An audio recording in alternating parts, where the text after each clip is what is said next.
정신건강을 지키는 10가지 방법. 우리의 정신건강을 지키는 일은 현대사회에서 점점 더 중요한 과제가 되고 있습니다. 매일의 스트레스와 다양한 삶의 도전 속에서 긍정적인 생각과 일상 속 작은 습관 변화가 우리의 마음을 보호하는 데 큰 역할을 할 수 있습니다.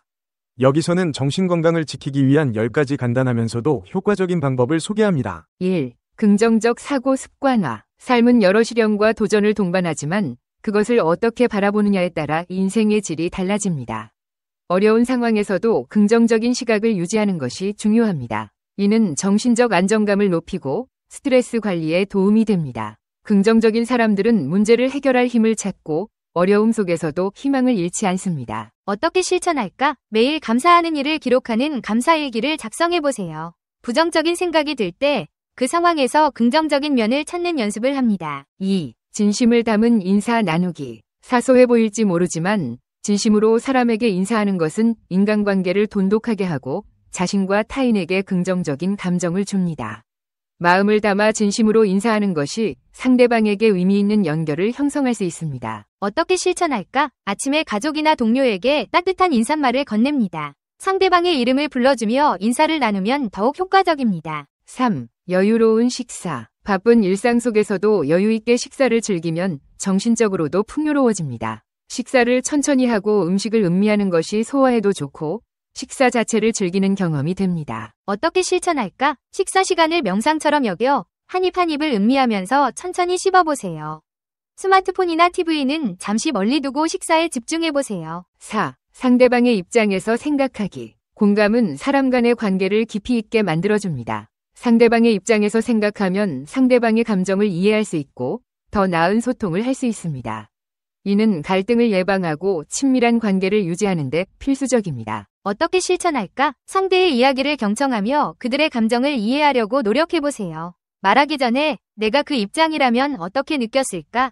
를 생각하는 습관을 들여보세요. 5. 칭찬하기. 칭찬은 자신감과 긍정적인 정서를 촉진하는 강력한 도구입니다. 진심으로 상대방의 장점을 찾아 칭찬하면 자신과 타인 모두에게 긍정적인 영향을 미칩니다. 어떻게 실천할까? 상대방의 구체적인 행동이나 성과를 칭찬해보세요. 매일 최소 한 사람에게 칭찬을 하도록 목표를 세워보세요. 6. 약속 시간 준수. 시간을 지키는 것은 신뢰의 중요한 요소입니다. 약속 시간에 미리 도착해 여유로운 마음을 가지면 상대방에게도 좋은 인상을 줄 수 있습니다. 어떻게 실천할까? 약속 시간보다 10분 먼저 도착하는 습관을 들이세요. 시간을 지킴으로써 상대방에 대한 존중을 표현하세요. 7. 웃음 연습. 웃음은 스트레스를 해소하고 긍정적인 에너지를 제공합니다. 실제로 웃음은 면역력을 증진시키고 기분을 좋게 만드는 효과가 있습니다. 어떻게 실천할까? 매일 거울 앞에서 미소 연습을 하며 스스로를 격려하세요.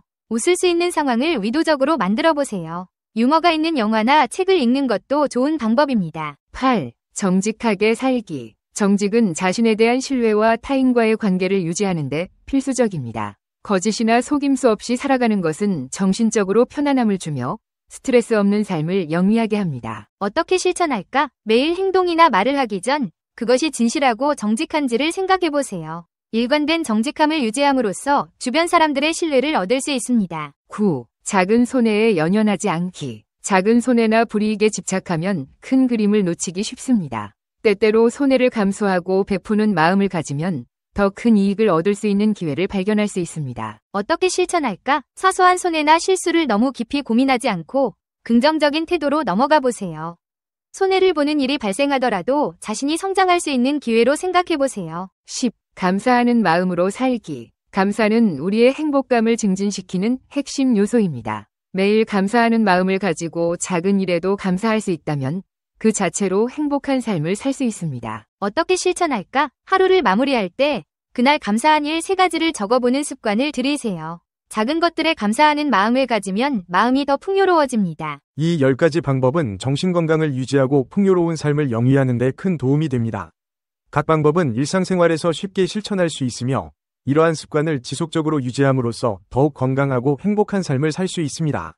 정신건강은 우리가 통제할 수 있는 부분에서 시작됩니다. 작은 변화들이 모여 큰 변화를 이끌어낼 수 있음을 기억하세요. AI와 정신건강. 기계가 우리를 치유할 수 있을까? AI가 빠르게 발전하면서 그 응용 범위는 헬스케어 전반으로 확장되고 있습니다. 특히 정신건강 분야에서 AI는 새로운 도전과 기회를 동시에 제공하고 있습니다. 정신건강 문제는 전 세계적으로 증가하고 있지만 이를 치료할 수 있는 자원이 제한된 상황에서 AI는 새로운 해결책으로 부상하고 있습니다. AI가 정신건강에서 중요한 역할을 할 수 있는 방법 중 몇 가지는 다음과 같습니다. 1. AI 기반 심리 상담. AI 기술을 사용하여 개발된 대화형 챗봇이나 가상 상담사는 정신건강 치료에 있어서 중요한 역할을 하고 있습니다. 챗봇은 불안, 우울증, 스트레스 등으로 고통받는 사람들이 실시간으로 대화를 나누고 즉각적인 지원을 받을 수 있게 해줍니다. 대표적인 예로는 우울증이나 불안감에 대한 상담을 제공하는 워봇, 와이사 같은 애플리케이션들이 있으며 이들은 감정 분석 알고리즘을 통해 사용자의 정서 상태를 파악하고 적절한 대화를 제공합니다. 이러한 AI 챗봇의 장점은 사용자에게 언제든지 접근 가능하며 비용이 저렴하다는 점입니다. 사용자는 시간이나 장소에 구애받지 않고 자신의 감정을 표현할 수 있으며 부담 없이 도움을 받을 수 있습니다. 이는 특히 심리 상담이 낯설거나 접근성이 낮은 사람들에게 유용할 수 있습니다. 2. 감정 상태 분석 및 모니터링. AI는 텍스트, 음성, 얼굴 인식 등을 통해 감정을 분석하고 스트레스나 우울 증세 등을 모니터링하는 데에도 활용될 수 있습니다.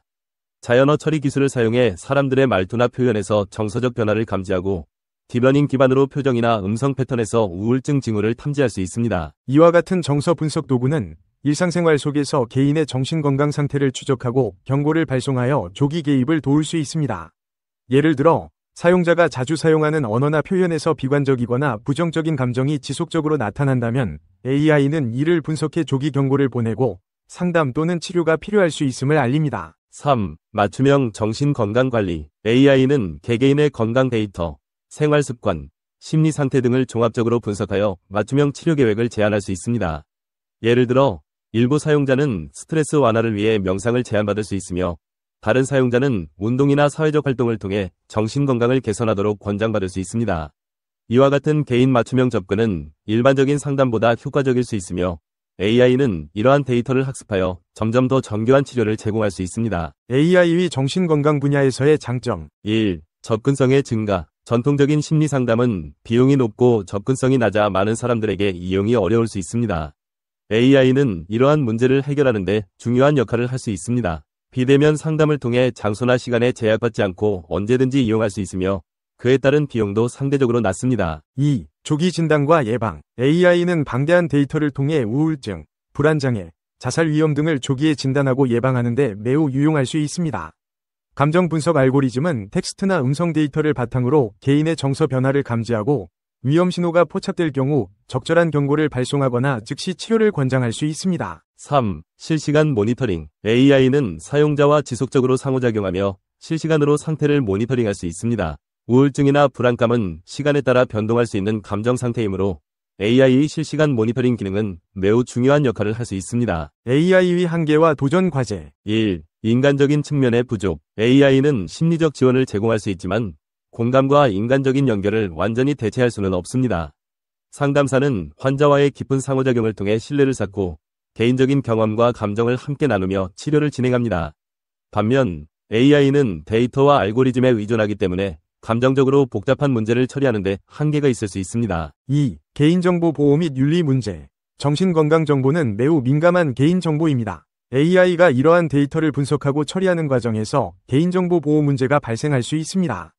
특히 AI가 데이터를 수집하고 이를 학습하는 과정에서 데이터 유출이나 악용의 위험이 존재합니다. 이러한 윤리적 문제는 AI가 정신건강 분야에서 널리 사용되기 위해 반드시 해결되어야 할 부분입니다. 3. 치료의 책임과 효과. AI는 질병 진단이나 상담에서 보조적인 역할을 수행하지만 완전한 치료를 보장할 수는 없습니다.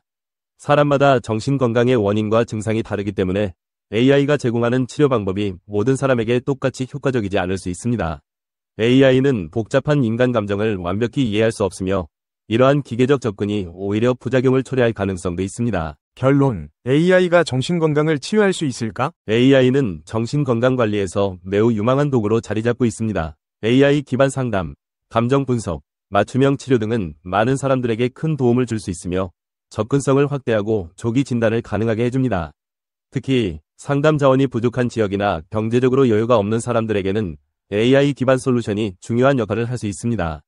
하지만 AI는 보조적인 도구로 활용될 때 가장 효과적이며 인간 상담사와의 상호작용을 통해 더 나은 치료 결과를 얻을 수 있습니다. 따라서 AI가 정신건강 분야에서 더욱 발전하고 인간 상담사와 협력하여 최적의 치료 방법을 제공하는 방향으로 나아가는 것이 중요합니다.